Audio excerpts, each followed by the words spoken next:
पौराणिक कथा के अनुसार फागुन माह की इस एकादशी पर भगवान शिव ने माता पार्वती को काशी ले जाकर उन्हें गुलाल अर्पित किया था।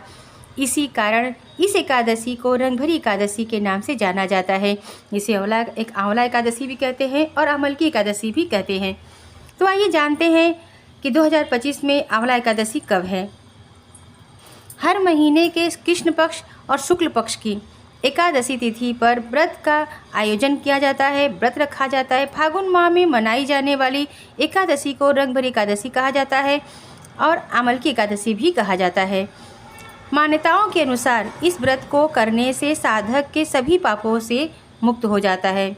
साधक अपने सभी पापों से मुक्त हो जाता है। पौराणिक कथा के अनुसार फागुन माह के इस एकादशी पर भगवान शिव ने माता पार्वती को गुलाल अर्पित किया था। इसी कारण इस एक एकादशी को रंगभरी एकादशी के नाम से भी जाना जाता है। आइए जानते हैं एकादशी रंगभरी एकादशी की तिथि, पूजा का मुहूर्त, व्रत का पारण का समय। रंगभरी एकादशी तिथि कब से शुरू हो रही है? फागुन माह के शुक्ल पक्ष की एकादशी तिथि की आरंभ हो रही है 9 मार्च को सुबह 7:45 पे। फागुन माह के शुक्ल पक्ष की एकादशी की समापन हो रही है 10 मार्च सुबह 7:44 पर। इस प्रकार से 10 मार्च को रंगभरी एकादशी व्रत किया जाएगा। ब्रह्म मुहूर्त मिल रहा है सुबह 4:49 पे 59 से लेकर 5:48 तक। गोधूली बेला मिल रहा है 6:24 से 6:49 तक। रात्रि का निशिता मुहूर्त है रात्रि 12:07 से 12:55 तक। रंगभरी एकादशी व्रत पारण का शुभ मुहूर्त है 11 मार्च को सुबह 6:35 से लेकर 8:13 के बीच में। रंगभरी एकादशी का व्रत का पारण करने के बाद श्रद्धा अनुसार अन्न और धन समेत आदि चीज़ों का दान करना चाहिए।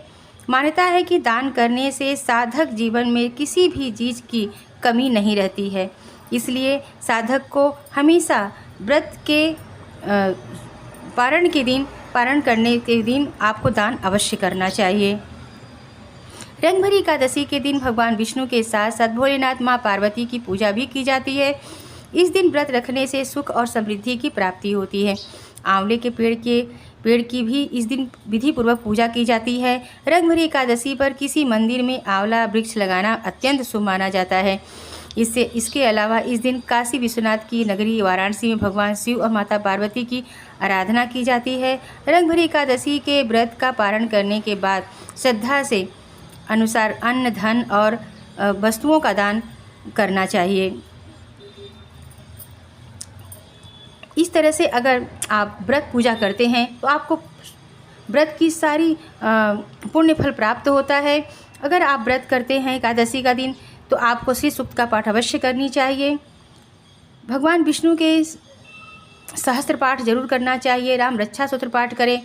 अपने घर में बैठ के भगवान के मंदिर के सामने बैठकर भगवत गीता करें। इस तरह से करने से हमारा एकादशी व्रत सफल होता है। व्रत के दिन अगर हम व्रत नहीं कर रहे हैं तो भी हमें चावल का सेवन नहीं करना चाहिए। चावल का सेवन करने से पाप लगती है। इस दिन अगर हम व्रत कर रहे हैं तो ज़्यादा से ज़्यादा कोशिश करें कि हम कम से कम चीज़ों से अपना काम चला लें। व्रत में थोड़ा सा त्याग करना चाहिए। अगर ऐसा नहीं हो सकता है तो आप थोड़ा सा फलाहारी और आलू और सेंधा नमक से अपना काम चला सकते हैं। इस तरह से व्रत करते हैं तो आपके व्रतों का शुभ परिणाम निकलता है और भगवान विष्णु माता लक्ष्मी की कृपा प्राप्त होती है। जिस घर में भगवान विष्णु माता लक्ष्मी की एकादशी के दिन विधि विधान से पूजा होती है उस घर में कभी धन धान्य की कमी नहीं रहती है। माता लक्ष्मी की पूजा श्री सूक्त के पाठ से अवश्य करें। श्री सूक्त का पाठ माता लक्ष्मी को अति प्रिय है, इसलिए आप श्री सूक्त का पाठ अवश्य करें। विष्णु भगवान की आराधना, विष्णु लक्ष्मी नारायण की पूजा एक साथ करें। लक्ष्मी नारायण की पूजा करते समय आप इस बात का ध्यान रखें कि आप व्रत करें या ना करें, लेकिन आपको उस दिन कम से कम सात्विक भोजन लेना चाहिए। सात्विक भोजन के साथ आप यह व्रत कर सकते हैं। तो आपको वीडियो कैसा लगा? अगर अच्छा लगा तो लाइक करिएगा, सब्सक्राइब करिएगा और हमें शेयर भी करिएगा। और व्रत के दिन आपको बहुत ही कम बोलना चाहिए। उस दिन चुगली चपाटी नहीं करनी चाहिए।